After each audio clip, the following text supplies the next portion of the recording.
நண்பர்களே, காலையில எழுந்ததும் யாரு முகத்துல முழிக்கிறோங்கிறதுல தான் நம்ம ஒரு நாளோட வெற்றியே இருக்குன்னு நீங்க நம்புறீங்களா? அப்போ இந்த கதை உங்களுக்கு தான். இது நம்ம ஒன் தமிழ் ஸ்டோரி சேனல்ல இன்றைக்கு ஒரு கதை. வாங்க வீடியோக்குள்ள போலாம். அதுக்கு முன்னாடி நம்ம சேனலை நீங்க சப்ஸ்கிரைப் பண்ணலனா சப்ஸ்கிரைப் மற்றும் லைக் பண்ணுங்க. ஒரு நாட்டு மன்னருக்கு தன்னோட அதிர்ஷ்டத்தை பத்தி ரொம்பவே பெருமை. ஆனா அந்த பெருமை உடைக்கிற மாதிரி அந்த ஊர்ல கணேசன்னு ஒரு அப்பாவி இருந்தான்.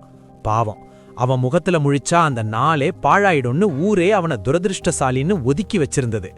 இந்த விஷயம் மன்னரோட காதுக்கு போகுது. இவன் முகத்துல முழிச்சா எனக்கே கெடுதல் நடக்குமான்னு சோதிச்சு பார்க்க மன்னர் நினைக்கிறார்.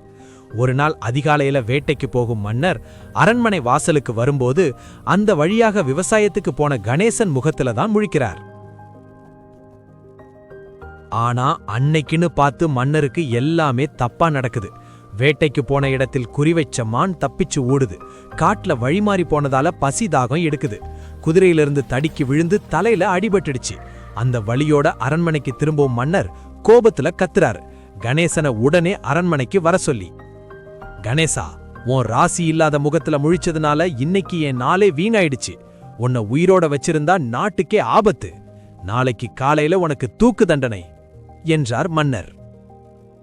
மறுநாள் காலையில தூக்கு மேடை தயாராக இருந்தது. அந்த தண்டனையை கொடுக்க மன்னர் அங்க வர்றார். கணேசா, உன்னோட கடைசி ஆசை என்ன அப்படின்னு கேக்குறார். அழுதுட்டு இருந்த கணேசன் டக்குன்னு மன்னரோட முகத்தை பார்த்து ஒரு கேள்வி கேட்டான் பாருங்க.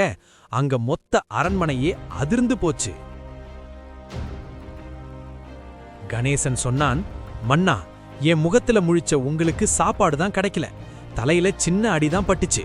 ஆனா நேத்து காலையில உங்க முகத்துல தான் முழிச்சேன். உங்க முகத்துல முழிச்ச எனக்கு இன்னைக்கு உயிரே போக போகுது. இப்போ சொல்லுங்க மன்னா, நம்ம 2 பேர்ல உண்மையான துரதிருஷ்டசாலி யாரு?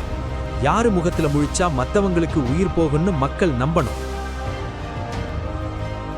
மன்னர் வாயடைச்சு போயிட்டார். ஆமாம்ல, கணேசன் மேல தப்பு இல்ல, நம்ம சிந்தனையில தான் தப்புன்னு புரிஞ்சுக்கிட்டார்.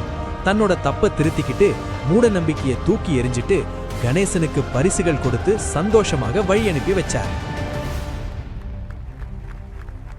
கதையின் நீதி. ஆக அதிர்ஷ்டம்ங்கிறது நம்ம முகத்துல இல்ல நண்பர்களே, மத்தவங்கள நாம பாக்குற விதத்துல தான் இருக்கு. இந்த கதை உங்களுக்கு பிடிச்சிருந்தா மத்தவங்களுக்கும் ஷேர் பண்ணுங்க. நம்ம சேனலை லைக் மற்றும் சப்ஸ்கிரைப் பண்ணுங்க. நன்றி, வணக்கம்.